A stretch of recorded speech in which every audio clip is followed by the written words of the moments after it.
Σήμερα θα δούμε κάποιες ασκήσεις οι οποίες θα μας βοηθήσουν να δυναμώσουμε τη γροθιά άγκιστρο, το λεγόμενο hook ή αλλιώς κροσέ. Με άλλα λόγια θα δουλέψουμε πάρα πολύ τον έσω και έξω λοξό, αλλά και τους εγκάρσιους κοιλιακούς, αυτούς που λέμε γενικότερα πλάγιους κοιλιακούς. Τα χτυπήματα κυρίως προέρχονται από τη δύναμη του κορμού, οπότε και εκεί θα δώσουμε έμφαση. Αλλά προτού αναπτύξουμε αυτή τη δύναμη, γιατί θα δείξουμε και, σε αυτό, και πάνω σε αυτό ασκήσεις, θα πρέπει πρώτα να εφαρμόσουμε ασκήσεις αντιπεριστροφής, με άλλα λόγια αντίσταση στην περιστροφή, διότι πριν αναπτύξω οποιαδήποτε δεξιότητα πρέπει να είμαι σίγουρος ότι μπορώ να την ελέγξω. Όπως για παράδειγμα, για να μάθω να κάνω ψηλά άλματα πρέπει πρώτα να είμαι σίγουρος ότι μπορώ να απορροφήσω τον κραδασμό που θα δημιουργήσει η πτώση, η προσγείωση. Με τον ίδιο τρόπο, προτού μάθω να χρησιμοποιώ, να δημιουργώ περιστροφική δύναμη, θα πρέπει να έχω μάθει να ελέγχω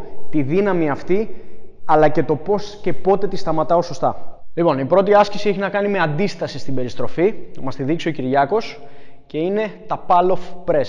Η άσκηση γίνεται ως εξής. Στείλουμε ένα λαστιχάκι, το οποίο το δένουμε σε σταθερό εμπόδιο στο ύψος του στήθους, στο ύψος δηλαδή που θα λειτουργήσει η κίνηση. Βάζουμε τα χεράκια σταυρωτά το ένα μπροστά από το άλλο στο ύψος του στήθους. Γέρνουμε ελαφρώς μπροστά, πολύ λίγες μοίρες, σφίγγουμε πάρα πολύ καλά τον κορμό και πιέζουμε. Έξω, ξανά μέσα. Εξαιρετικά. Χαλάρωση. Το λάστιχο πρέπει να είναι τεντωμένο. Έλα λίγο πιο εδώ να το δείξουμε λάθος. Εάν το λάστιχο δεν έχει τάση, δεν δουλεύει καλά η άσκηση. Σε αυτή τη θέση, ο κορμός σφίγγει πάρα πολύ γιατί προσπαθεί να αντισταθεί στο λάστιχο, το οποίο τον τραβάει, εκείνος όμως δεν το αφήνει και κρατάει κόντρα, κρατώντας το ίσια. Πάμε 2 επαναληψούλες ακόμα. Άψο. Πάμε λοιπόν να δούμε την πρώτη μας άσκηση που έχει να κάνει με ανάπτυξη δύναμης κατά την περιστροφή.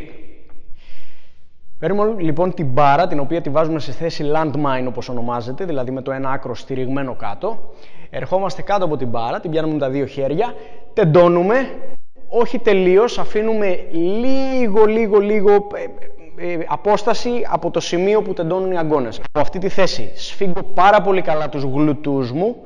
Τα πόδια πρέπει να είναι βιδωμένα στο έδαφος, να μην γυρίζουν καθόλου κατά την κίνηση και σιγά σιγά περιστρέφω την μπάρα, πρώτα από τη μία μεριά και μετά από την άλλη, ωραία, και από την άλλη. Κατεβάζω αργά και ελεγχόμενα και λίγο πιο χαμηλά κατέβασε, αυτό είναι, και γυρίζω πάρα πολύ ωραία, ανεβάζω γρήγορα, έτσι. Κατεβάζω αργά ελεγχόμενα, ανεβάζω γρήγορα. Φυσικά μπορώ να προσθέσω βάρος για να την κάνω όσο δύσκολη πρέπει ανάλογα με το επίπεδό μου. Πάμε στην επόμενη ασκησούλα, μπορούμε να χρήσει μπάλας τώρα. Χρειαζόμαστε έναν τοίχο να είμαστε κοντά γιατί θα κάνουμε περιστροφική ρήψη της μπάλας και θέλουμε να έχουμε γρήγορη επαναφορά. Ξεκινάμε από θέση μάχης, ο Κυριάκος θα πάρει τη θέση μάχης. Συνήθως αρχίζουμε αυτή την άσκηση από την ορθόδοξη θέση μάχης μας, όποια έχει ο καθένας. Και μπορούμε βέβαια να αλλάξουμε, να την κάνουμε και από τις 2 μεριές. Τώρα, η μπάλα δεν πρέπει να είναι πολύ βαριά, διότι θέλουμε να αναπτύξουμε την εκρηκτικότητα και το βάρος, το πολύ βάρος δεν μας επιτρέπει να κάνουμε κάτι τέτοιο. Άρα θέλουμε η μπάλα να κυμαίνεται από 5 μέχρι 8, 9, 10 κιλά αναλόγως τον άνθρωπο, το αν είναι δυνατός ή όχι, το αν είναι άνδρας ή γυναίκα κτλ. Πιάνουμε λοιπόν την μπαλίτσα, παίρνουμε καλή θέση μάχης και με μια δυνατή περιστροφική κίνηση τη χτυπάμε στον τοίχο, έτσι. Πιάνουμε πάρα πολύ ωραία, έτσι, αυτό είναι. Εκπνέουμε πάντα κατά το δύσκολο σημείο της άσκησης, ωραία, και λίγο πιο κοντά, έτσι. Και ακολουθούμε την κίνηση με τα χέρια. Όταν ρίχνει την μπάλα, ακολουθεί. Πάρα πολύ ωραία. Και ξεκουράσου. Τελευταία άσκησούλα για σήμερα, επίσης με τη χρήση μπάλας, έτσι. Η άσκηση γίνεται ως εξής. Κρατώντας την μπάλα από τη μία μεριά, από πλάγια, τα πόδια μου καταρχήν θέλω να είναι σε ίσια θέση τώρα. Θα φέρω την μπάλα σε θέση overhead, πάρα πολύ ωραία, και περιστρέφοντας το κορμί μου, αλλά και το πόδι αυτή τη φορά και το γοφό, θα ρίξω κάτω, θα χτυπήσω την μπάλα κάτω με όση περισσότερη δύναμη μπορώ. Πάμε. Ωραία. Επιτόπου την πιάνω, γυρίζω, συνεχίζω από την άλλη μεριά. Ξεκινάω από θέση overhead, ρίψη κάτω με δύναμη, βίαια. Έτσι. Άλλη μία. Πάρα πολύ ωραία. Περίμενα ένα λεπτάκι.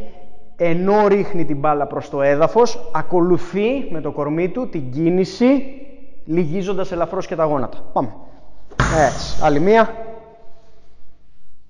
Πάρα πολύ ωραία. Άψογα. Αφού είδαμε τι πρέπει να κάνουμε για να πετύχουμε το στόχο μας, αξίζει να αναφέρουμε και πολύ γρήγορα τι δεν πρέπει να κάνουμε. Είναι πολύ αξιοπερίεργο το ότι ειδικά στις μέρες μας που έχουμε τόσα επιστημονικά δεδομένα που μιλούν για το αντίθετο, υπάρχουν ακόμα πάρα πολλοί προπονητές και καταξιωμένοι προπονητές οι οποίοι χρησιμοποιούν απαρχαιωμένες μεθόδους, όπως για παράδειγμα να κάνουν γροθιές κρατώντας βάρος. Κατά τις ασκήσεις μεταφοράς, τι σημαίνει ασκήσεις μεταφοράς? Είναι οι ασκήσεις οι οποίες θα μεταφέρουν το όφελός τους σε μια κίνηση την οποία επιθυμώ, για παράδειγμα στη γροθιά hook κατά τη μάχη. Θα πρέπει να μοιάζουν τρόποντινά με την κίνηση την οποία θέλω να κάνω και στην οποία θέλω να δυναμώσω, αλλά όχι να είναι η ίδια ακριβώς κίνηση. Ο Τσάρλι Φράνσις, ο προπονητής του Καναδού sprinter Ben Johnson, ήταν πρωτοπόρος προπονητικά, ιδίως σε ό,τι έχει να κάνει με το νευρικό σύστημα. Ήταν έτη φωτός μπροστά από πολλούς. Έκανε λοιπόν το εξής πείραμα με τους δρομείς του, προκειμένου να δοκιμάσει την τυπική μέθοδο του προσθέτω βάρος και κάνω την ίδια κίνηση για να δυναμώσω σε αυτό. Έβαλε πιστραγαλίδες με βάρος στα πόδια των αθλητών και τους έβαλε να τρέχουν τις αποστάσεις που έτρεχαν έτσι κι αλλιώς. Ενώ οι αθλητές όταν έβγαζαν το βάρος από τα πόδια ένιωθαν ότι είναι πιο γρήγοροι, και είναι λογικό γιατί ένιωθαν ξαλαφρωμένοι από κάτι περιττό πάνω τους, από ένα έξτρα βάρος, παρόλα αυτά οι μετρήσεις έλεγαν το αντίθετο, είχαν γίνει πιο αργοί. Και αυτό διότι το νευρικό σύστημα, προκειμένου να ανταπεξέλθει στην μεγαλύτερη αντίσταση, άλλαζε ακούσια την τεχνική του τρεξίματος.